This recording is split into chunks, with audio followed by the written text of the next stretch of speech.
भाइ तिमीको को जिनी र मैले को तिमी युट्युबर हो सरकार तपाईँ जस्तालाई माथि झार्ने र तपाईँ जस्तालाई माथि चढाउने र तपाईँ जस्तालाई तल झार्ने काम गर्दछ सरकार अनि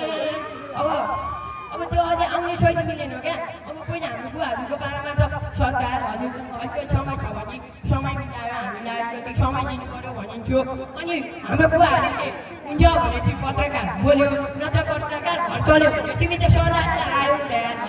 सरकार म मोडर्न टाइपको पत्रकार हो नि सरकार सरकार सन्चै म सन्चै छु तिमी सन्चै छौ कि छैन सन्चै सरकार बेलुका पनि सन्चै जाने म भन्छु अलिक राम्रो प्रश्न सोध्दैन नत्र सन्चै जाँदैन नि फेरि हुन्छ सरकार सरकार तपाईँले के हो बुवासँग बसेर धुक्रामाङ सेवन गर्नुहुन्छ अरे सरकार त्यसो फला फला कुरा नगर मेरो अगाडि त्यो फला भयो त्यो सरकार सामाजिक सञ्जालमा हल्ला छ त सरकार त्यो भनेको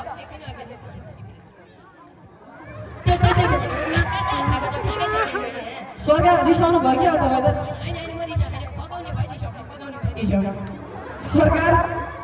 सरकार अनि तपाईँ त के हो हिँड्दै केटीहरूलाई हेर्दै हिँड्नु छ सरकार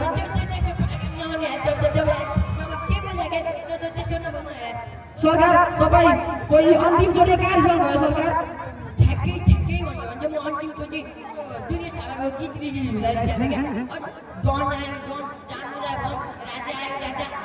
दुनियाँ थापा राजा हो म राजा होइन दुनियाँ थापा राजा हो सरकार हो सरकार अनि तपाईँ त ऱ्याप पनि हाल्नु पर्यो सरकार हाल्नु त ऱ्याप हुन्छ सरकार अघि बजेछु अघि बजेछु पछाडि सजिलो अघि बजेछु काम गर्दैछु सरकार राजा कहिले फर्किन्छ सरकार अब राजा फर्किरहेको होइन सरकार मेरो मतलब राजतन्त्र कहिले फर्किन्छ भनेको सरकार अब ल यो प्रश्न चाहिँ मेरो बुवा सुन्नुपर्छ है तपाईँले मलाई सुन्नुभयो तपाईँले भन्नु अब यो ठ्याक्कै राजतन्त्र फर्केर केही नेपाल जनताको बाह्र त्यही हो 3 महिनापछि सिंहदरबार